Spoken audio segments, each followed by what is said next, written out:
नमस्कार, morning news India में आपका स्वागत है और मैं हूं आपके साथ दीपशिखा। दोस्तों, एक और दिल्ली में संसद का बजट सत्र चल रहा था तो दूसरी ओर राजस्थान में विधानसभा का बजट सत्र। सब कुछ ठीक ठाक चल रहा था, लेकिन इसी बीच एक ऐसा बयान आ गया जिसको लेकर बवाल मच गया। बवाल मचना जरूरी था क्योंकि ये मामला किसी नेता, कानून और बिल को लेकर बिल्कुल नहीं, बल्कि इतिहास के उस महापुरुष को लेकर था जिसने अपने जीवन में 100 से ज्यादा युद्ध लड़े, शरीर पर जिनके 80 से ज्यादा घाव थे, एक आंख, एक हाथ और एक पैर, फिर भी जब राष्ट्र की रक्षा के लिए उनकी तलवार उठती थी तो दुश्मन के छक्के छूट जाते थे। लेकिन उसी इतिहास पुरुष वीर योद्धा को गद्दार कह डाला और फिर शुरू हो गया बवाल, जिसमें उस योद्धा के वंशज कूद पड़े, जिनमें रविंद्र सिंह भाटी, कर्नल राज्यवर्धन राठौड़, विश्वराज सिंह मेवाड़ समेत तमाम बड़ी हस्तियां शामिल हैं। ऐसे में आइए जानते हैं कि आखिर पूरा मामला क्या है जिसमें रविंद्र सिंह भाटी भी कूद पड़े।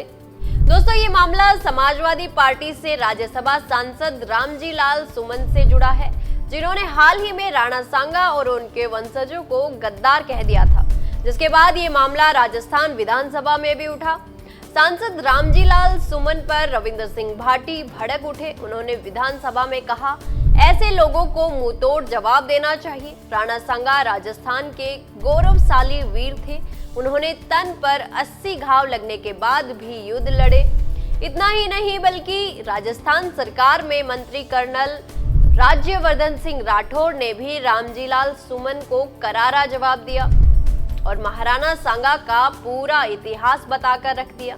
वहीं विश्वराज सिंह मेवाड़ ने भी राजपूत शासक के बारे में ऐसी ओछी टिप्पणी करने पर गहरी नाराजगी जताई है।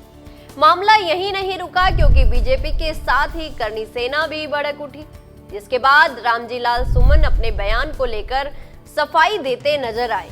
इस मामले में बीजेपी भी कहां पीछे रहने वाली थी। इस मामले को लेकर बीजेपी विधायक श्रीचंद कृपलानी ने सूचना के बिंदु के तहत इस टिप्पणी पर कार्रवाई की मांग कर डाली।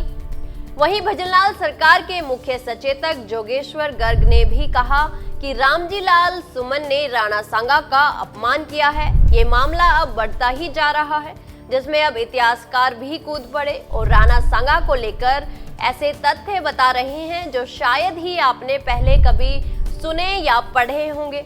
आपको बता दें कि लोकसभा सदन में चर्चा के दौरान सपा सांसद रामजी लाल सुमन ने कहा था कि बाबर को भारत लाने वाले राणा सांगा ही थे, क्योंकि उन्हें इब्राहिम लोदी को हराना था। उन्होंने कहा कि मुसलमान तो बाबर की औलाद है, पर तुम गद्दार राणा सांगा की औलाद हो।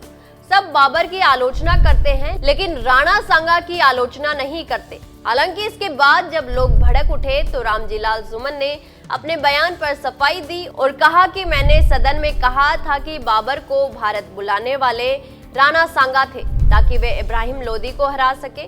मेरा उद्देश्य किसी की धार्मिक भावनाओं को ठेस पहुंचाना नहीं था। मैं किसी भी धर्म में विश्वास करूं या ना करूं, लेकिन किसी अन्य धर्म के अनुयायियों की भावनाओं के साथ खेलने का अधिकार किसी को नहीं है। उन्होंने कहा, मेरा बयान न तो किसी जाति के खिलाफ था, ना ही किसी वर्ग या धर्म के खिलाफ। मैं इस देश की मिट्टी के लिए बलिदान देने वाले सभी वीरों को नमन करता हूं। मेरा इरादा किसी की भावनाओं को आहत करने का नहीं था। अब राणा सांगा का इतिहास भी जान लेते हैं। राणा सांगा मेवाड़ के 16वीं सदी के प्रसिद्ध शासक और महाराणा प्रताप के दादा थे। उनकी वीरता और संघर्ष की कहानियां इतिहास के सुनहरे अक्षरों में लिखी गई हैं। ऐसे में उनकी प्रतिष्ठा पर किसी भी प्रकार की आपत्तिजनक टिप्पणी को लेकर राजस्थान की राजनीति गर्मा गई है और रविंद्र सिंह भाटी, कर्नल राज्यवर्धन राठौड़ और विश्वराज सिंह मेवाड़ समेत तमाम बीजेपी नेता भड़क उठे हैं। दोस्तों, जानकारी अच्छी लगी तो वीडियो को लाइक व शेयर करें और चैनल को तुरंत सब्सक्राइब कर लें। धन्यवाद। ऐसे ही और वीडियोस देखने के लिए सब्सक्राइब करें मॉर्निंग न्यूज इंडिया को और जुड़े रहिए हमारे साथ।